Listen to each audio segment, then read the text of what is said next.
Cold air hit Haiyan Wu like a slap across his face. The metal pod around him made clicking sounds as it opened slowly. He tried to move his arms, but they felt heavy like stones. His eyes opened to complete darkness, and for a moment he thought he was dead. The last thing he remembered was fire falling from the sky. The alien ships had come back stronger than before. His soldiers were dying around him. The screams still echoed in his head even now. Commander Park had pushed him toward the emergency bunker while enemy plasma burned through their defenses now. He was awake, but everything felt wrong. Yin Wu pushed himself up from the cold metal bed. His body moved, but it felt strange, like he had been sleeping for years instead of hours. The air tasted stale and old. He reached out in the darkness until his fingers found a wall. The surface was rough and cracked, not smooth like he remembered. A small light flickered on above him. It was dim and yellow, nothing like the bright white lights the base used to have. He looked around the small room and his heart stopped.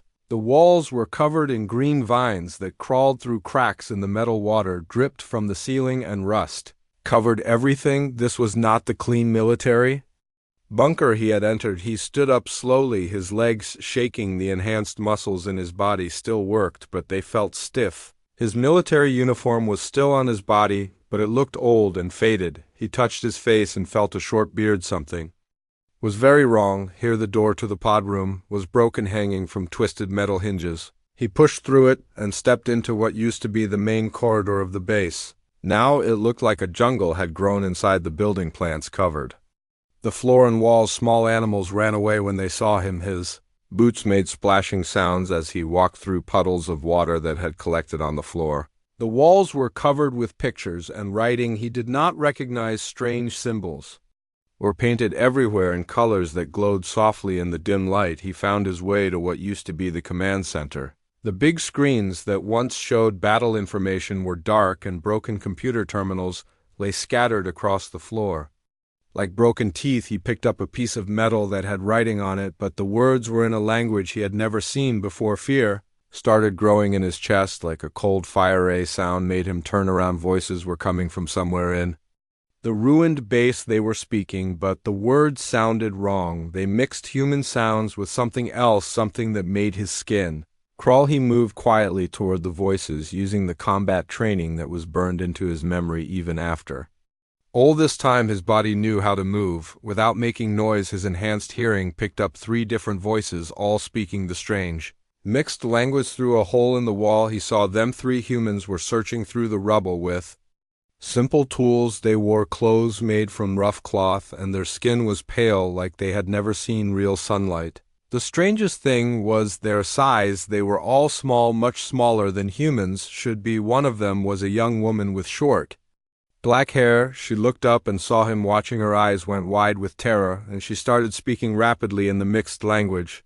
The other 2 turned to look at him, and their faces showed the same fear. The woman was pointing at him and saying words he could barely understand. She kept saying something that sounded like afraid and big and dangerous. Her voice shook as she spoke. Haiyan Wu stepped through the hole in the wall with his hands raised to show he meant no harm, but when the 3 humans saw his full height, they moved backward like he was a monster. The woman fell down and crawled away from him. He tried to speak, but his voice came out as a harsh whisper. After the long sleep, I am human, he said slowly. I am like youth. Woman stared at him with wide eyes. She said something in the mixed language, then tried to speak in words he could understand. You are not like us, she said with great difficulty. No human is so big, no human is so strong. Her words hit him like a physical blow. He looked down at his hands and realized what she meant. His body had been enhanced for combat. He was taller and stronger than normal humans. But these people seemed to think that normal humans were supposed to be small and weak. What happened to the war? He asked. The woman looked confused. She spoke with the other 2 in their mixed language. They seemed to be arguing about something. Finally, she turned back to him. What war? She asked. There is no war. There has never been war. Humans do not fight. The words made no sense to him. Humans do not fight. Of course humans fight. They had been fighting the alien invasion for years before he went into the pod. They were losing, but they were still fighting. Where are the aliens? He asked. Where are the Valtharian Snow? All 3 of them looked terrified. The woman started shaking, and the 2 men moved to protect her. You No, the masters, she whispered. Why do you speak their name? You will bring punishment on us all. Masters, the word made him feel sick. The aliens were not masters. They were enemies. They were invaders who had come to destroy humanity. I am Captain Hyan Wu of the Earth Defense Force, he said. My unit was fighting the alien invasion. I went into emergency sleep in the year 2157. What year is this? Now the woman looked at him like he was speaking madness. The masters have always been here, she said slowly. There was never a time before them. Humans served the masters. This is how things are. This is how things have always been. The other two humans were pulling on her arm trying to get her to leave, but she seemed frozen by what he had said. What year is it? He asked again. She spoke a number in the mixed language, then tried to translate it. It is the year 2457 in the time of the masters. 300 years, the words hit him like a hammer.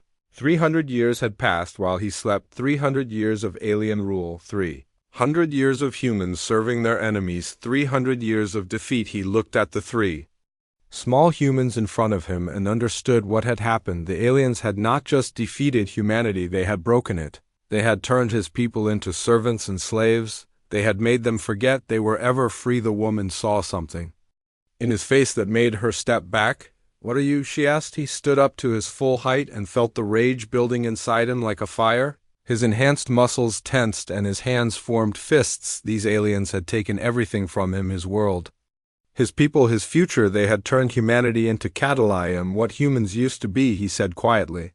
I am what humans can be again. The woman shook her head. That is not possible, she said.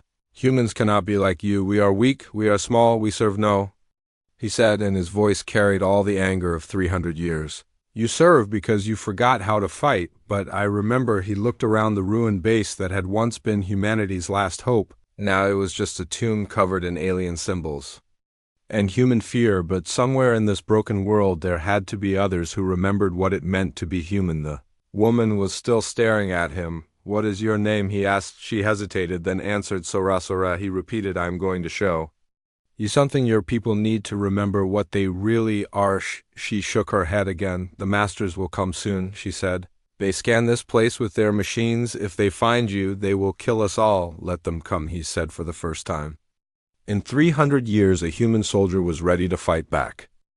The word spread through the human settlements like whispers in the wind. The ghost soldier was real. He was not just a legend or a story told in dark corners. He was here and he was fighting back. In Wu knew that his individual attacks could only do so much. He needed allies. He needed soldiers. He needed to build an army from people who had forgotten what it meant to fight. His first recruit was a young man named Jinho, who worked in the Alien Communication Center. Jinho had been secretly studying the alien technology, trying to understand how their systems worked. He was smart and curious, and most importantly, he was angry. Jinho had watched his sister die from a disease that alien medicine could have cured easily, but humans were not allowed to use alien medicine except in special circumstances. His sister had not been special enough. When Hyan Wu approached him in the shadows of the communication center, Jinho did not run away like others would have done. Instead, he listened as the ghost soldier explained what he was planning. You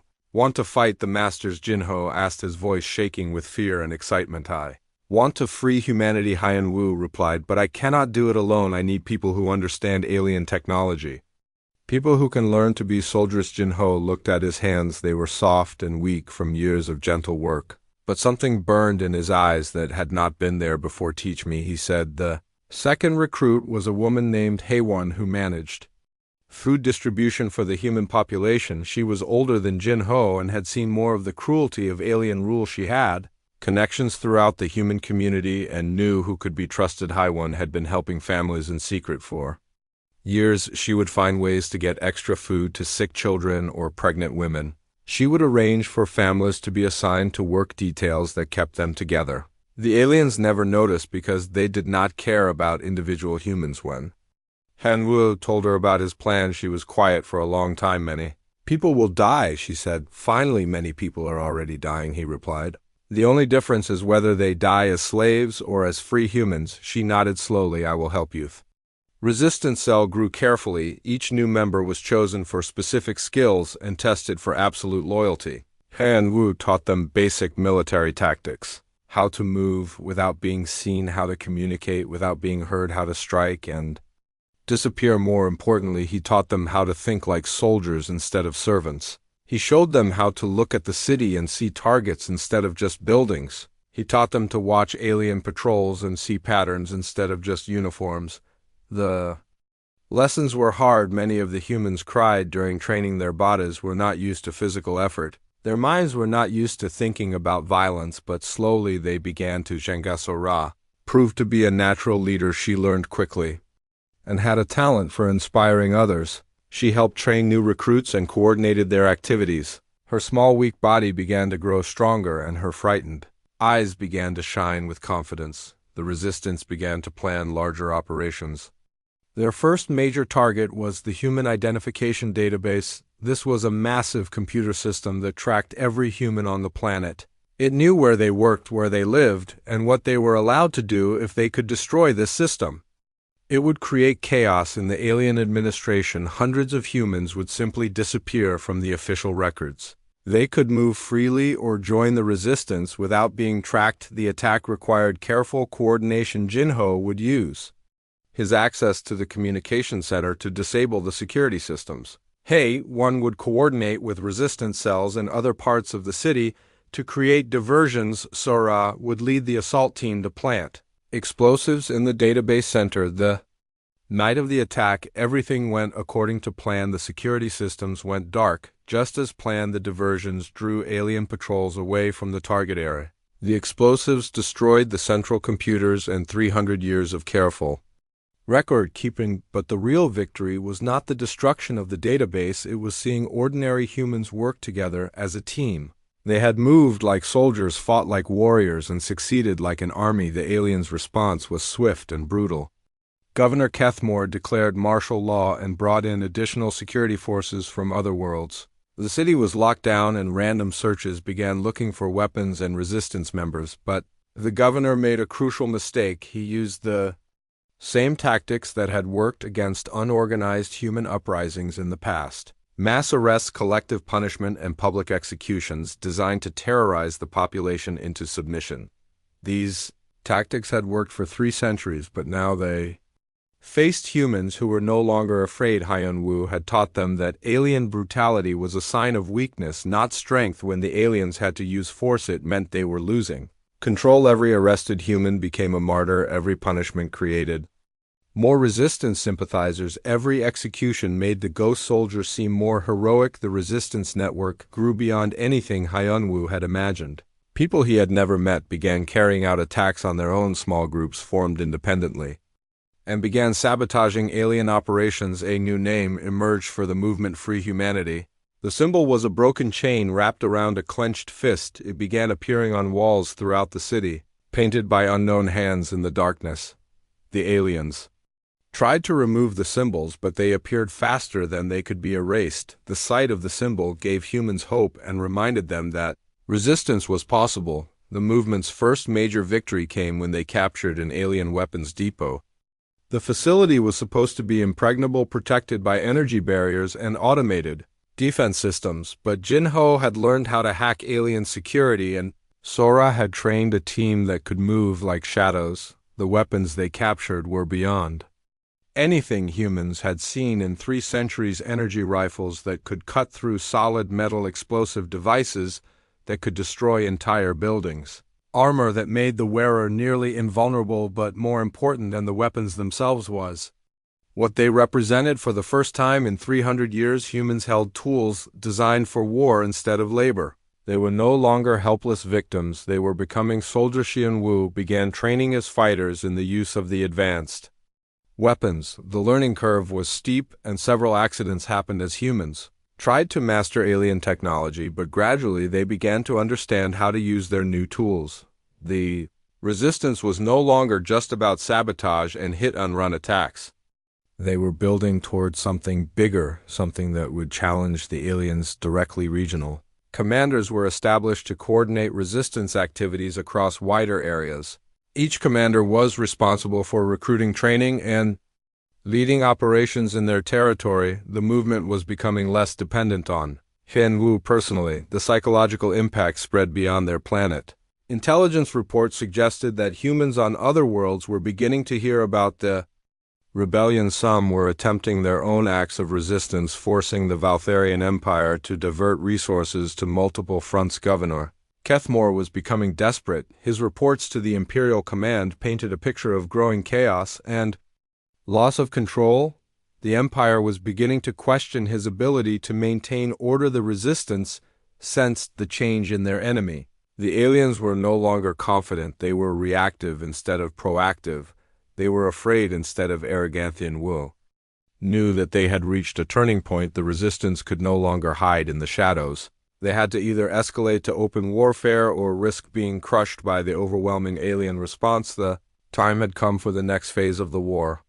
The Resistance would take the fight directly to the aliens. They would attack the floating city where Governor Kethmore ruled and show the entire planet that humans were no longer afraid. The ghost soldier had built an army. Now it was time to use it. The Resistance had grown beyond a single city. It had become a planet-wide movement with cells in every major settlement. Regional commanders led operations across continents, and the name Free Humanity was whispered in every human workplace. In the northern regions, Commander Dongwu led attacks on alien mining operations. His fighters used captured energy weapons and improvised explosives to destroy the machinery that extracted rare minerals from human worlds. The aliens had relied on these materials for centuries, and suddenly their supply lines were under constant attack. The mining facilities were heavily guarded, but Dongwu had learned from Haiyan Wu that alien security was designed to handle mass uprisings, not skilled infiltration. Small groups of resistance fighters would slip through the defenses, plant explosives, and disappear before the guards knew what had happened. The destruction of the mining operations had effects far beyond the immediate damage. The alien economy on dozens of worlds depended on the steady flow of materials from human planets. When the supply stopped, alien officials on other worlds began demanding explanations. Governor Kethmore was forced to divert more resources to protecting the mining facilities. This meant fewer patrols in the cities and less surveillance of the human population. The Resistance used this opportunity to expand their operations and recruit new members in the eastern regions. Commander Yujin specialized in a different kind of warfare. She had learned to use alien computer systems against their creators. Her knowledge of alien technology allowed her to spread Resistance propaganda and coordinate attacks across vast distances. Yujin discovered that the alien communication networks were vulnerable to human hackers who understood the old human programming languages. The aliens had built their systems on top of human technology captured 300 years ago, but they had never fully understood how the underlying code worked. She began inserting resistance messages into the alien communication systems. Human workers across the planet would receive coded messages, telling them about successful attacks and encouraging them to resist. The aliens could not stop the messages without shutting down their entire communication network. The propaganda war was as important as the physical attacks.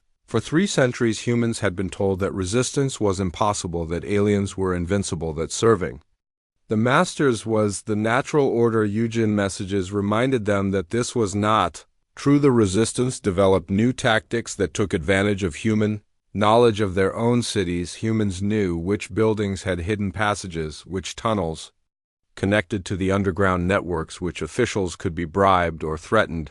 The aliens had never bothered to learn these details.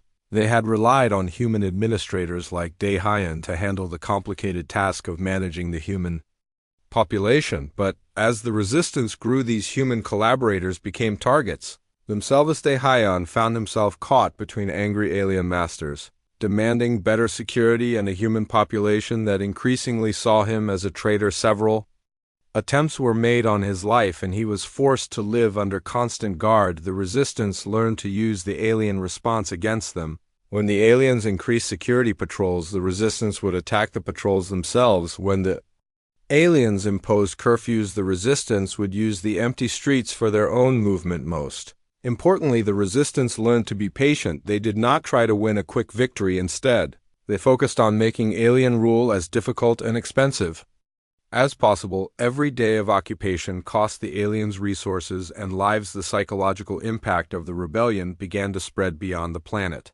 Human servants on other worlds heard whispers about the uprising. Stories were told of humans who had learned to fight back, of aliens who had been defeated in battle, of a movement that was growing stronger every day. On some worlds, humans began their own acts of resistance. They were small at first, a broken machine here, a delayed shipment there, a supervisor who mysteriously disappeared, but the alien authorities began to notice patterns.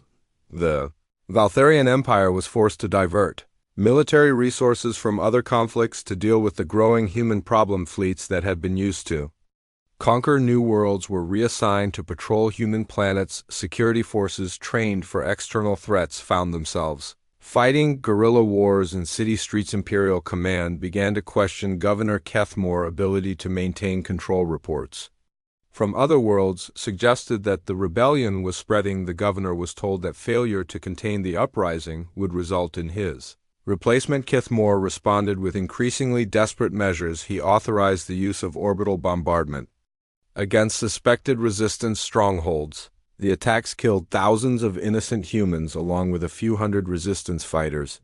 The orbital bombardment was a strategic disaster. The sight of alien ships firing on human cities from space enraged even the most passive humans. Families who had never considered resistance joined the movement overnight.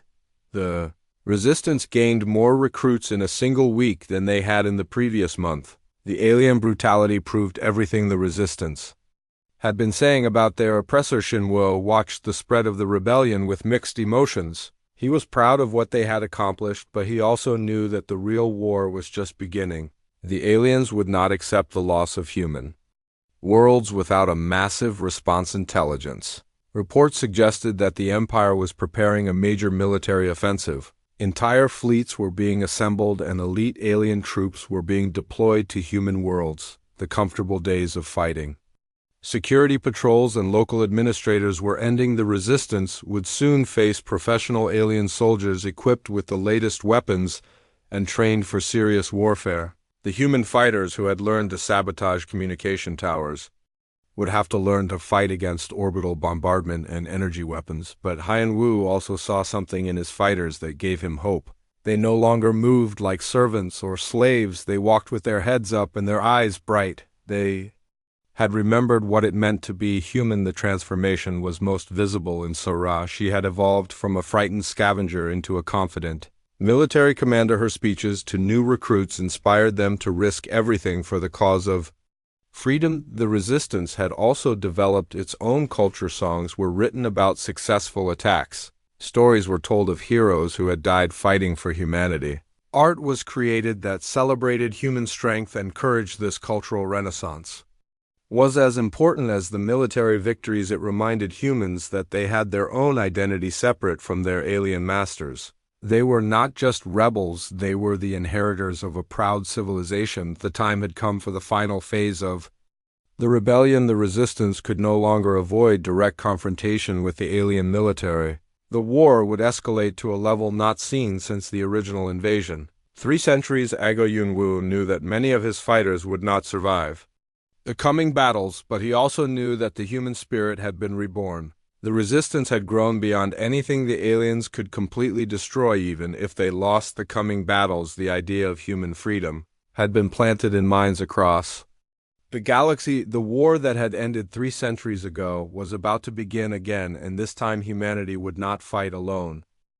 Henwu moved through the city like a ghost in the early morning darkness. His enhanced body made no sound as he climbed the side of the communication tower. The alien guards below had no idea death was climbing toward them. 300 years of military training had not left his muscles. His hands still knew how to kill silently. His eyes still saw the weak points in enemy defenses. His mind still planned each move 3 steps ahead. The communication tower controlled all the work assignments for humans in the city. Every morning it sent signals to the metal tags around human necks telling them where to go and what to do. If the tower stopped working, the entire system would fall into chaos. Wu reached the top of the tower and found the main control room. 2 alien guards sat at their posts half asleep. They had been doing this job for years without any problems. They never expected a human to appear in their secure location. The first guard died before he could make a sound. Hanwoo moved behind him and broke his neck with a quick twist. The second guard had time to see his partner fall, but not enough time to reach his weapon. The control room was filled with alien technology that hummed and blinked with strange lights. Hanwoo had studied these systems 300 years ago. He knew exactly which components to destroy to cause maximum damage. He placed small explosive charges at key points around the room. The charges were made from chemicals he had found in the ruins of his old base. They would not make a large explosion, but they would destroy the delicate alien electronics. As he prepared to leave, he heard footsteps in the corridor below. More guards were coming for the shift change. He had only minutes before they would discover the Bodhishian Wu. Activated the timer on his charges and climbed out through a window. The explosion came 30 seconds later. It was small and quiet, but it destroyed 300 years of carefully built control systems. The effect was immediate across the city. Human workers stood confused as their metal tags went dark. They had no idea where they were supposed to go or what they were supposed to do. Some wandered aimlessly while others simply went home. The alien supervisors tried to give orders manually, but there were too many humans and too few supervisors. The workday fell apart in complete confusion. Daehyun, the human administrator, was furious. He knew this was sabotage, but he could not understand how it had happened. No human had the knowledge or ability to damage alien technology. He ordered his security teams to search for the saboteur, but they found nothing. Wu was already planning his next attack. 3 days later, he struck again. This time his target was a supply convoy carrying food and medicine to the alien residential district. The convoy followed the same route every week, protected by only 2 guard vehicles. He waited in the ruins of an old bridge that crossed the supply route. When the convoy passed below, he dropped homemade explosives onto the lead vehicle.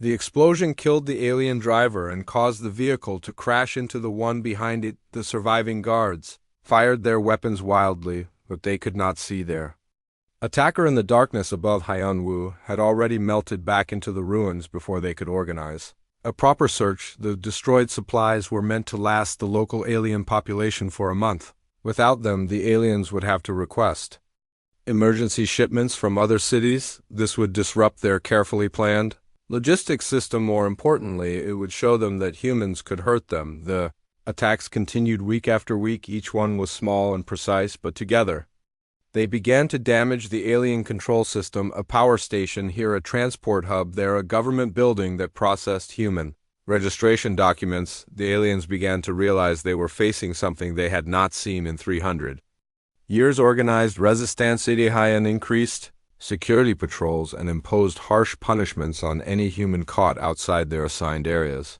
But the attacks continued. The mysterious saboteur seemed to know their every move. Sora watched the changes in her community with growing excitement. The humans were talking about the attacks in whispers. They called the unknown fighter the ghost soldier. Some said he was a legend come to life. Others believed he was the spirit of ancient human warriors returned to fight for their people. The most important change was in how humans looked at their alien masters. Before the attacks, aliens had seemed like gods who could not be harmed.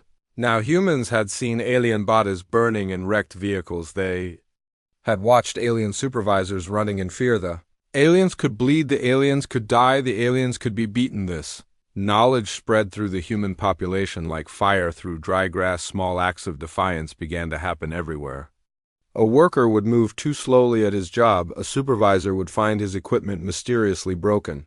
A group of humans would gather in forbidden places just to talk. Daehyun tried to crush these small rebellions with brutal punishments. He had humans beaten in public squares. He increased the work hours and decreased the food rations. He made examples of anyone who showed even the slightest sign of resistance, but his brutality only made things worse. Every punishment turned more humans against the system. Every beating created new enemies. Every execution made the ghost soldier seem more heroic. The breaking point came when Daehyun decided to make an example that would terrify the human population back into submission. He selected a family that had been caught sharing forbidden stories about the old days. He announced that they would be executed in the main square as a warning to others.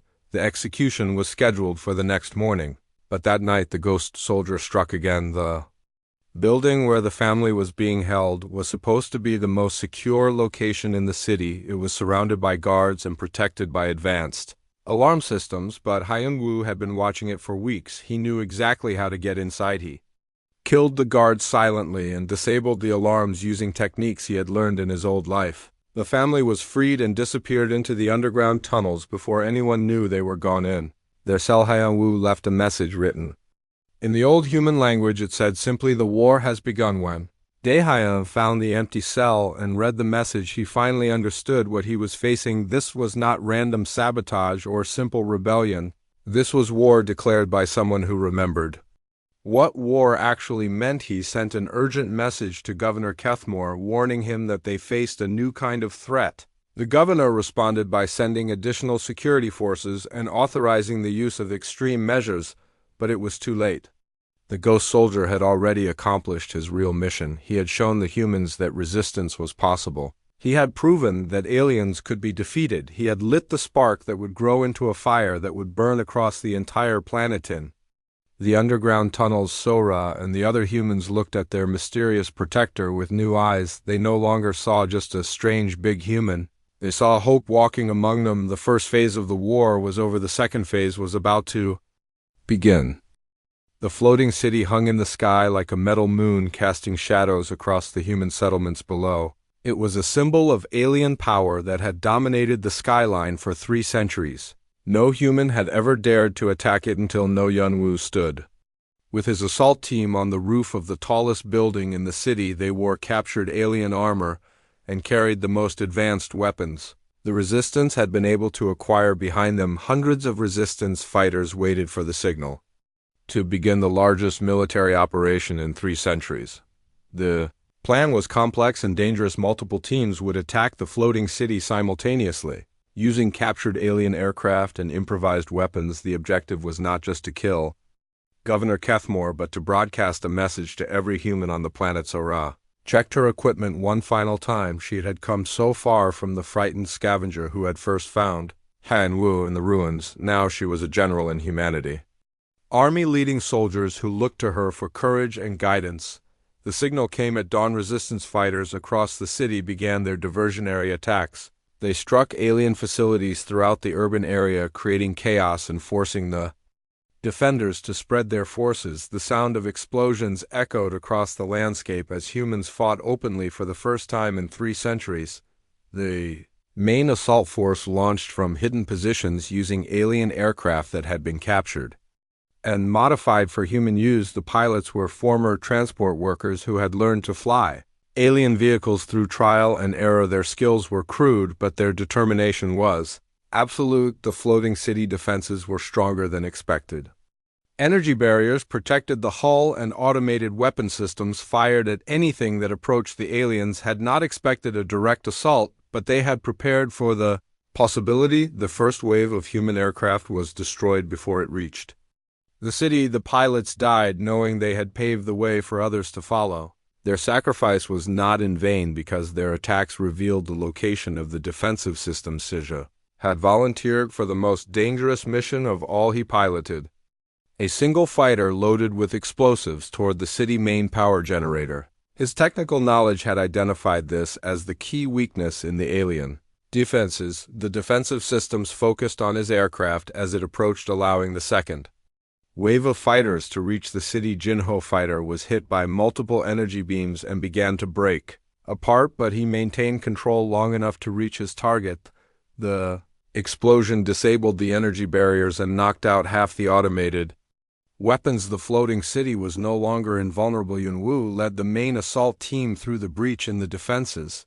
They fought their way through corridors filled with alien soldiers and human security forces. The battle was fierce and brutal. With losses on both sides, the resistance fighters had learned to use their smaller size and knowledge of human tactics against the larger alien soldiers. They moved quickly through the narrow passages and used improvised weapons to deadly effect. Sora assault team fought toward the communication center where they planned to broadcast their message to the human population.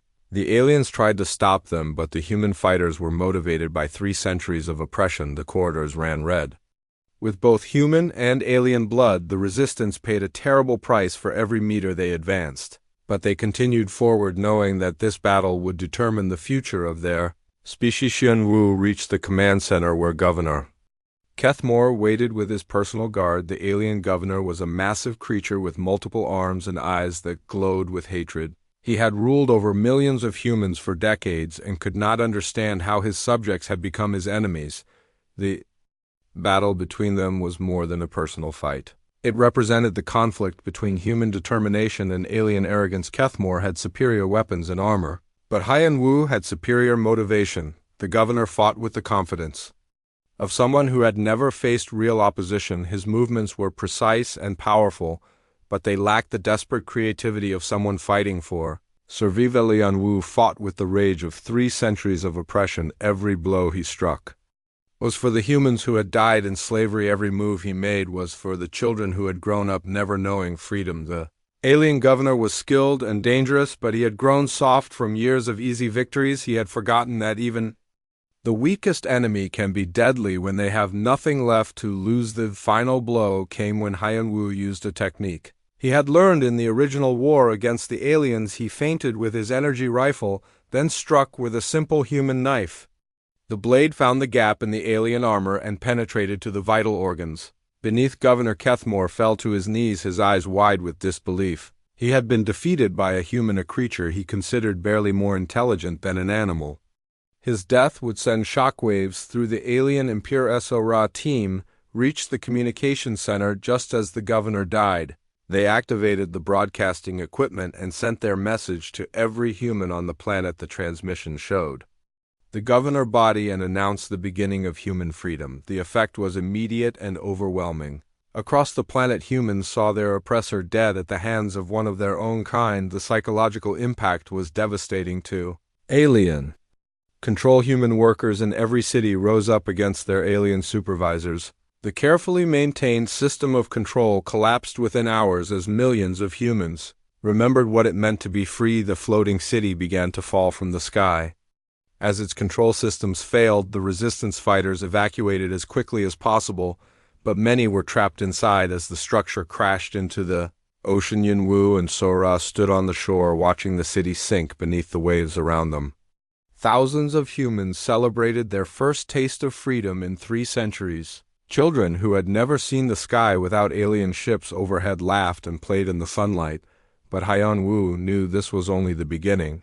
The Valtharian Empire would not accept the loss of an entire world. They would return with more ships, more weapons, and more determination to crush the human rebellion. The war that had ended 3 centuries ago was beginning again, but this time it would be fought on humanity terms. The servants had become soldiers, the victims had become warriors, and the war for humanity future had begun. He addressed the human population not as subjects but as citizens of a free world. He told them that the real war was just beginning, that the aliens would return, and that humanity must prepare to fight for its survival. But he also told them something more important. They were no longer alone, they were no longer afraid, they were human, and they would never surrender. Again, Sora stood beside him, no longer a scavenger, but a general in humanity army. The transformation was complete. The last soldier of a dead war had become the first soldier of a new war. The galaxy would never be the same. Sora led Haiyan Wu through the ruins like a mouse leading a lion. She moved quickly through broken streets that had once been part of a great city, but now looked like a graveyard of metal and stone. The buildings were strange shapes that hurt his eyes to look at. They were built in alien style with curves and angles that made no sense. Small humans walked through the streets with their heads down. They wore metal tags around their necks that glowed with soft light. When they saw Haiyan Wu, they stopped and stared before hurrying away in fear. None of them looked directly at him for more than a few seconds. The city smelled wrong, too. Instead of the clean air he remembered, there was a thick sweetness in the air that made him feel sick. Sora told him it was from the alien factories that processed human food into something the masters could eat. They reached a hidden entrance built into the side of a collapsed building. Sora pressed her hand against a smooth stone and a door opened. Silently, inside was a network of tunnels that connected to underground rooms. This was where the free humans lived free. Was not the right word, though, Haiyan Wu realized as he saw how they lived. These humans were just hiding. They had built their homes in the spaces between alien buildings like rats living in the walls. The rooms were small and dark, with barely enough space for families to sleep. An old man came forward when he saw Haiyan Wu. His name was Taeho, and he was the leader of this group. His hair was white, and his back was bent from years of hard work, but his eyes were sharp and intelligent. Taeho listened to Haiyan Wu talk about the old war and the time before the masters came. His face showed disbelief and something that might have been hope. You speak of legends, he said finally, stories that parents tell children about the time when humans were strong. But they are just stories. How can humans fight the masters when we have no weapons, no ships, no power? Yun Wu looked around the room at the faces watching him. They were all thin and pale. Their bodies were small and weak from generations of poor food and hard work. But he could see something in their eyes that the masters had not been able to kill the spark of. Curiosity was still there. Tell me about the masters, he said. Taeho spoke about the Valtharian Empire that ruled over hundreds of worlds. Each world had a governor who controlled millions of human servants. The current governor of Earth was called Kethmore, and he ruled from a floating city that never touched the ground. The governor was known for his cruelty. Taeho said he would select humans for his entertainment, making them fight strange alien animals or each other. Sometimes he would take humans for experiments that no one ever returned. From the local human who enforced the alien laws was named Dae Haiyan. He had been chosen by the masters because he was good at making other humans obey. He lived in a fine house and ate good food while other humans suffered. Most humans accepted this as normal. Taeho explained they had been taught from birth that this was how the world worked. Humans served and aliens ruled. It was the natural order and there was no point in fighting it. But Haiyan Wu saw things differently. His trained eye noticed weaknesses that the others missed. The alien patrols followed the same routes every day. Their weapons were old models that he recognized from 300 years ago. The masters had grown comfortable and lazy. The security systems were designed to watch for large groups of humans gathering together. They were not built to detect a single trained soldier moving through the shadows. The aliens had forgotten that humans could be dangerous because they had not faced real resistance. In Century So became his guide to this new world. She was curious about the old times and asked many questions about what humans used to be like. She wanted to know about the weapons they used and the battles they fought. Her questions showed him that the desire to fight was not completely dead. She showed him how humans survived in the new world. They had learned to be invisible, moving through the city without attracting attention. They helped each other in small ways, sharing food and shelter when the masters were not watching. They kept pieces of old human culture alive in secret songs and stories. The most important thing Sora showed him was that humans still cared about each other. When a family was taken by the masters for punishment, the whole community would help care for their children. When someone was sick, others would share their medicine even though they had very little. This told Haiyan Wu that the human spirit was not broken. It was just sleeping, waiting for someone to wake it up. He began to plan his war. It would not be like the old war with big battles and armies of soldiers. This would be a different kind of fighting, a war fought in shadows and silence, a war that would grow slowly until it could not be stopped. The masters thought they had defeated humanity, but they had only defeated human armies. Human soldiers could be killed, but the human spirit could not be destroyed. It could only be hidden, and now it was time to bring it back into the light. He watched the alien patrols and studied their patterns. He learned which buildings were important to their control and which ones were just for show. He found the places where their technology was weakest and their guards were laziest. Sora helped him understand the daily life of the city. She knew which humans could be trusted and which ones would report to Dae Haiyan. She showed him the places where humans gathered and the times when they felt safe enough to talk. Most importantly, she helped him see that change was possible. When she looked at him, she saw not just a strange big human, but a reminder of what humans could become.